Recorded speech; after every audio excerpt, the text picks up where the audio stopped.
अस्सलाम वालेकुम। बस पर्दा हक़ाइक़ सनसनी खेज़ इंकशाफ़ात प्रोग्राम बेनकाब में हूँ आपके साथ सफ़ान खान। IMF प्रोग्राम से क्या महंगाई में इजाफा होगा या नहीं होगा, लेकिन उससे पहले ये सवाल कि आलमी सतह पर जो महंगाई है उस महंगाई से किस तरह पूरी दुनिया मुतासर हो रही है। कुछ ही दिन का IMF की तरफ से भी कुछ रिकमेंडेशन आई थी। वो ममालिक जिनके सेफ्टी नेट स्ट्रॉन्ग थे उनके हवाले से कहा गया था कि कैश ट्रांसफर्स करें, स्पेसिफिक सब्सिडीज़ दें या स्पेसिफिक कैश ट्रांसफर्स करें, और वो ममालिक जिनके सेफ्टी नेट्स वीक हैं उनके बारे में भी ग्रेजुअली आप इसको पास ऑन करें, इस कमोडिटी प्राइस इंक्रीज़ को कुछ रिकमेंडेशंस आई थी।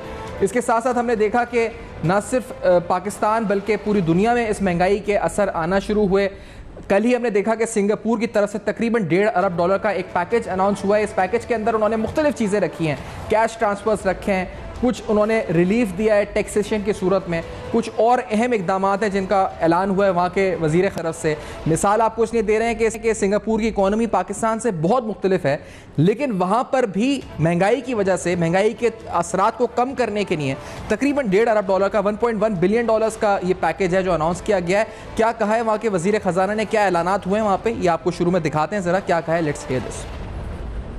Inflation situation eventually stabilize both globally and within Singapore. But for now, we must expect price increases to continue in the coming months. And in particular, energy prices are likely to remain elevated for the rest of the year. And this is why I've decided to introduce a new $1.5 billion support package to provide immediate and targeted relief for Singaporeans.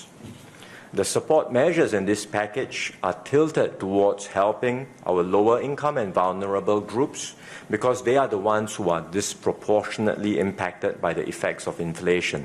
So let me go through the key items in this package. First, we will permanently strengthen support for households that are most in need. In particular, I will enhance the ComCare short to medium-term assistance and long-term assistance rates. The Singapore allowance and monthly ये हैं कुछ ऐलानात जो Singapore में उनकी मईशत के हवाले से महंगाई के असरात को कम करने के लिए किए गए हैं। पाकिस्तान में भी महंगाई है और कहा जा रहा है कि आगे जब महंगाई की शरह में और इजाफा होगा, इस पर बात भी होगी प्रोग्राम में। इस महंगाई का असल जिम्मेदार कौन है, इस पर भी हम सवालात उठाएंगे कि सिर्फ आलमी सतह है या IMF का वो मुआहदा है जो साबका हुकूमत भी कर गई है। इन तमाम सवालात पर गुफ्तगू करने के लिए डॉक्टर खाकान नजीब साहब साबिक DG हैं इकनॉमिक रिफॉर्म यूनिट के, प्रोग्राम में साथ मौजूद हैं। खुशामदीद कहेंगे आपको। जनाब बिलाल साहब नून लीग की फाइनेंस टीम के मेंबर हैं, एडिशनल सेक्रेटरी जनरल भी हैं नून लीग के, हमारे साथ मौजूद हैं इस्लामाबाद स्टूडियोज़ में।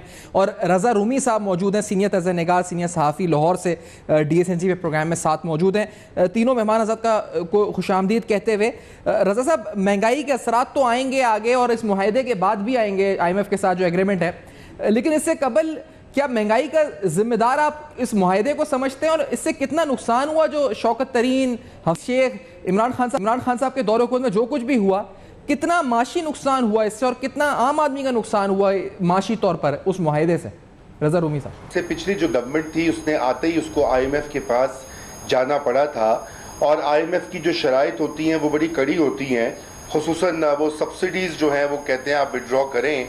एक तो महंगाई का वो सबब हुआ, और ये आप देखें ये इन्फ्लेशन जो है कोई नई बात नहीं है। 2019 से ही हम देख रहे हैं कि महंगाई की शरह में बदस्तूर इजाफा हो रहा है, और जो फूड इन्फ्लेशन है यानी कि खाने पीने की अशिया जो हैं वो भी महंगी से महंगी तरीन हुई हैं, ख़ुसूसन देही इलाकों में।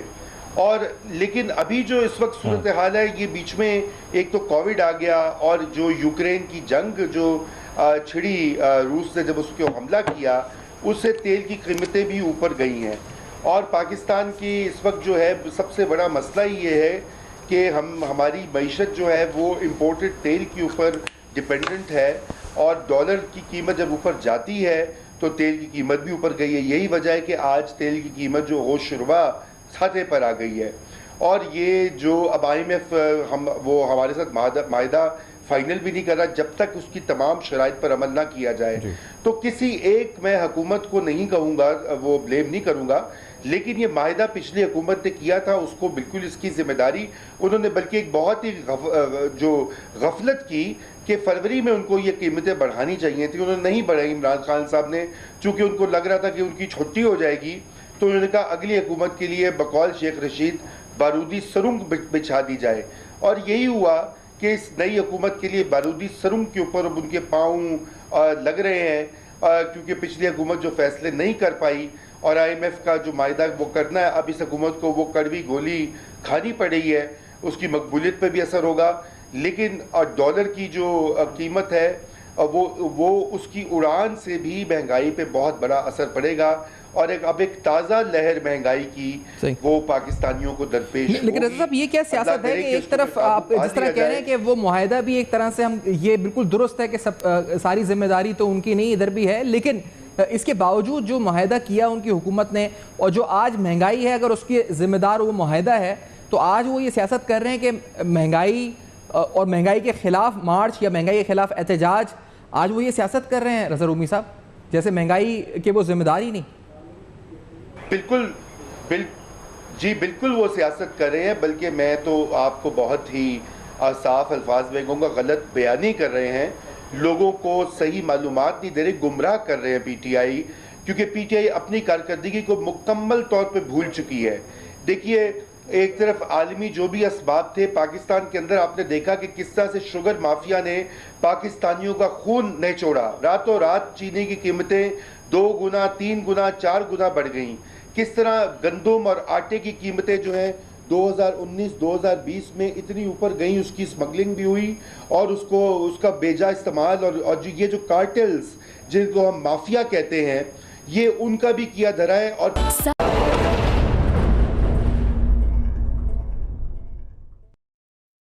लेकिन ये आप मुझे बताएं कि ये कितना रियलिस्टिक है इस वक्त इस सूरत हाल के अंदर अचीव करना। देखिए, जो मौजूदा अभी बजट पेश किया गया ना जी, और जिस बजट के साथ साथ ही ये अहदाफ भी पेश किए गए हैं कि GDP ग्रोथ 5%, 11.5% मेरे ख्याल से इन्फ्लेशन टारगेट है, उसमें साथ ही साथ हमने फिजिकल डेफिसिट को भी रिड्यूस करना है। मतलब कि इस साल का जो साल ख़त्म हो रहा है फिजिकल ईयर, इसमें PTI की हुकूमत का टारगेट था 3420 अरब, वो तकरीबन 5000 पे छोड़ के जा रहे हैं, तो उसको भी हमने वापस 1200 से कम करना है।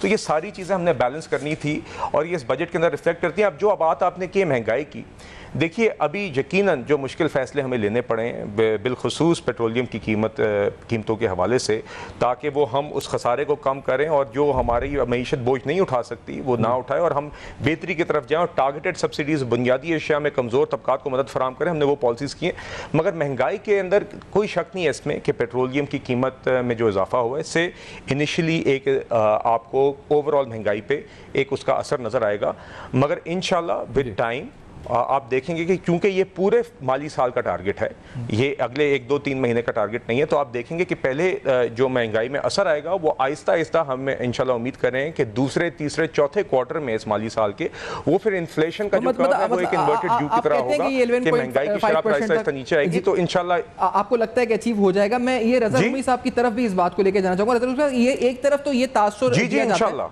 रज़ा रूमी साहब, एक तरफ ये तासुर दिया जा रहा था कि पाकिस्तान के हालात श्रीलंका जैसे या फिर खुदा ना खास्ता दिवालिया की तरफ पाकिस्तान जा रहा है, डिफॉल्ट की जैसी सिचुएशन है। दूसरी तरफ बहुत से लोग कह रहे थे नहीं कि हमने इससे मुश्किल सिचुएशंस देखी है, 98 में हमारे रिजर्व $400 मिलियन रह गए थे और 2013 में $3 अरब रह गए थे और हमने रिबाउंड किया था, बाउंस बैक किया था, तो इस दफ़ा भी हम बाउंस बैक कर जाएंगे। लेकिन दोनों सूरत हाल को सामने रखते हुए ये देखें कि मार्केट्स में अनसर्टिनिटी जो है, रज़ा रूमी साहब बार बार मिफ्ता इस्माइल साहब कह रहे हैं कि हम IMF प्रोग्राम की डील के नज़दीक हैं, खबरें ऐसी आ गई हैं, उसके बावजूद फॉरेक्स मार्केट में अनसर्टिनिटी है, इंटरबैंक मार्केट के बारे में कहा जा रहा है वहाँ पैनिक है, जो फॉरवर्ड प्रीमियम है आपके डॉलर स्वैप्स पे वो नेगेटिव हो चुका है, ये सब कुछ हो रहा है। तो क्या ये तासुर दुरुस्त है कि खुदा ना खास्ता हम दिवालिया की तरफ जाने लगे हैं, क्योंकि मार्केट्स तो नहीं मान रही है हुकूमत के सिग्नल्स को? रज़ा रूमी साहब देखिए मार्केट्स उस वक्त तक नहीं मानेंगी जिस वक्त तक IMF के मायदे के ऊपर स्याही से दस्तखत हो जाएंगे। वो स्याही खुश्क होगी तो मार्केट्स मानेंगी और स्टेबिलिटी आएगी। ये बदकिस्मती से अब कोई और चारा नहीं है, चूँकि अभी 1-2 शराइत जो हैं उनके ऊपर कुछ बातचीत चल रही है, अक्सर शराइत तो पाकिस्तान ने पूरी कर दी हैं, इसलिए मिफ्ता साहब का ये कहना दुरुस्त है कि ये माहिदा जो है अनकरीब हो जाएगा। उन्होंने 1-2 रोज़ का कहा है, मैक्सिमम वो इस हफ्ते के एंड तक इंशाल्लाह हो जाना चाहिए। खुदा न खास्ता अगर उसमें कोई रुकावट आती है, कोई रखना आता है, तो फिर यकीनन एक बड़ी संगीन और गंभीर सूरत हाल हो जाएगी जिसमें हम दिवालिये की तरफ भी बढ़ सकते हैं। रही बात डॉलर की, तो देखिए एक बड़ी सादा सी बात है, माशियात का बुनियादी असूल जो है वो डिमांड एंड सप्लाई या तलब और रसद का होता है। इस वक्त डॉलर्स की डिमांड जो है वो कहीं ज़्यादा है और सप्लाई कम है, पाकिस्तान में डॉलर नहीं है और इस वजह से डॉलर की कीमत जो है वो बतदरीज ऊपर जा रही है। जिस वक्त IMF का मायदा होता है मार्केट्स को भी पता लग जाएगा, फॉरेक्स मार्केट को भी पता लगेगा कि अब ये जो डॉलर्स का इनफ्लो है, जो इंजेक्शन है वो होने वाला है, क्योंकि IMF का मायदा होगा तो फिर सऊदी अरेबिया, कतर और Asian development bank, world bank वो भी पाकिस्तान की जो इमदाद उनकी तरफ ड्यू है वो देंगे और उसके बाद डॉलर की कीमत में कुछ इस्तेहकाम और अजहर साहब ये भी बताइए कि आप आर्मी और सिफारती हालात पर भी नज़र रखते हैं माशी के साथ साथ, क्या ये जो मुआहदा जिसके हम नज़दीक पहुंच रहे हैं इसमें, क्योंकि खबरें ऐसी भी आई थी कि अमेरिका के साथ मुलाकात हुई है हमारे अमेरिकी इन्वॉय के साथ, हमारे फाइनेंशियल ऑफिशियल्स की, तो इसका भी किरदार है अमेरिका भी, क्योंकि जो सब में बड़ा शेयर होल्डर है IMF में, वो अपना किरदार अदा कर रहा है इस सिलसिले में? जी बिल्कुल, अमेरिका जो है वो सबसे अहम शेयर होल्डर है IMF में भी, वर्ल्ड बैंक में भी, उसका असर व नफूज यूरोपियन यूनियन पर भी है, FATF में भी। तो बात यह है कि ये जो यहाँ पे पाकिस्तान में एक अमेरिका मुखालिफ बयानियों को हवा दी गई है और वो भी झूठी साजिश का किस्सा लेकर, उससे सिर्फ पाकिस्तान के मफादात का नुकसान हो रहा है। इमरान खान साहब को शायद वक्ती फ़ायदा हो जाए, कुछ तालियाँ ज़्यादा बच जाएँ, कुछ लोग जलसों में आ जाएं, सोशल मीडिया पर पोस्ट और मीम्स लग जाएं, लेकिन आप सोचें कि उसका मुल्क को कितना नुकसान हो सकता था। यही वजह है कि इमरान खान साहब जो आज बात कर रहे हैं अपने निकाले जाने के ऊपर, और ये उनकी ये पॉलिसियाँ और उनकी जो रविश थी, उसी ने सबको, ऑपोजिशन को भी और इस्टेब्लिशमेंट को भी इस नहज पर लेकर आए कि उनको तहरीक अदम एतमाद से निकालना पड़ा, क्योंकि अमेरिका के साथ पाकिस्तान की रियासत जो है वो फड्डा नहीं मोल ले सकती जब तक कि हम माशी तौर पे खुद इन्हिसारी नहीं अपनी लेकर आते, हम खुद कफील नहीं हो जाते, हमारी मईशत मजबूत नहीं हो जाती। उस वक्त तक हमें इन मायदों की ज़रूरत है, हमें आलिमी सपोर्ट की ज़रूरत है।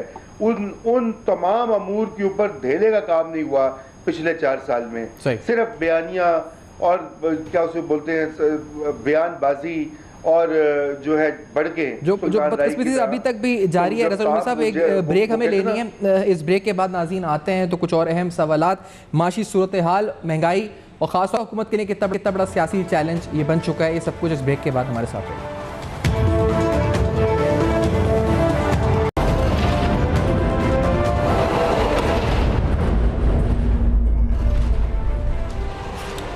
वेलकम बैक, आप देख रहे हैं बेनकाब, और बेनकाब में सियासी और माशी सूरत हाल पर इस वक्त गुफ्तगू हो रही है। खाका नजीब साहब आपकी तरफ आना चाहेंगे, ये बताइएगा कि ये जो मुआहदा अब हो रहे जा रहा है इसमें अमेरिका का कितना किरदार है, और ख़ास तौर पे इस मुआहदे के बाद आलमी मंडी में तेल की कीमत अगर आपको उसका आउटलुक क्या नज़र आता है, और फिर जो अक्टूबर में फैटिफ के हवाले से फैसला आना है, तो क्या हम ये कह सकते हैं कि अभी तो नहीं लेकिन 3-4 माह बाद पाकिस्तान की मईशत के लिए कुछ मुस्बत खबरें आगे नज़र आ रही हैं हमें? देखिए, इस वक्त एक तो हमें बहुत पहले रियलाइज़ कर लेना चाहिए था, कई महीनों पहले, कि IMF के अलावा there is no other way we could have survived the time that we are going through. So मैं तो बारहा कहता हूँ, बहरहाल नई हुकूमत आई to get its feet on the ground, मैंने बारहा कहा है, it took that time, so we have to get into the IMF program as quickly as we can. Directionally, I think the government has moved rightly on the budget, but quantitatively, I think कि पूरी अहदाफ नहीं हो सके थे. That is under discussion with the fund, और वो hopefully अगले आने वाले दिनों में we should be able to sort out. आप जब ये चीज़ें टेक्निकल लेवल पे sort out कर देते हैं, PMLN गवर्नमेंट के साथ ही मैंने लास्ट जो हमारा the only program Pakistan has ever run, I've helped them run it. देखिए, ये क्लियर हो जाए कि उसके बाद कई ममालिक से आप कन्वेंसिंग कर सकते हैं। America is a big share holder, I think ज़्यादा क्रेडिट उनको देना पड़ता है because they play a role. Germany भी है, जापान भी है, there are other players on the table as well. So आप उनको सबको साथ लेके चलते हैं कि वी आर सीरियस। जो एग्जीक्यूटिव बोर्ड है उनका, उससे बातचीत करते हैं। दैट इज़ नॉर्मल कन्वेंसिंग जो कि करनी चाहिए। सो एक तो ये कि कन्वेंसिंग करनी चाहिए, अगर हुकूमत कर रही है बहुत अच्छी बात है। इसको हमें ज़रूर कंक्लूड करना चाहिए। देखिए, इससे स्टेबिलिटी सी आ जाएगी, मार्केट्स में भी सर्टनिटी आ जाएगी। आप सिर्फ डोमेस्टिक मार्केट्स का बहुत अच्छा जिक्र कर रहे हैं, जो इस वक्त पाकिस्तान की इंटरनेशनल मार्केट्स हैं ना, वो बहुत नेगेटिव हैं पाकिस्तान पे।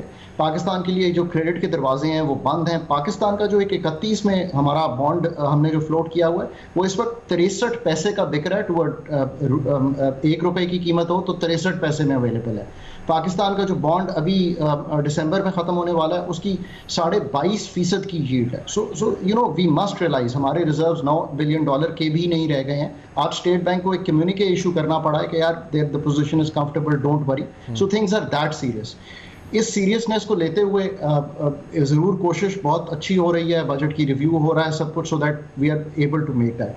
आई थिंक इससे एक अगले 2-3 माह में स्टेबिलिटी आ जाएगी। FATF has been a good sign. I think हमने बहुत काम किया FATF पे। अगेन आई से कि do your homework first then do the canvassing.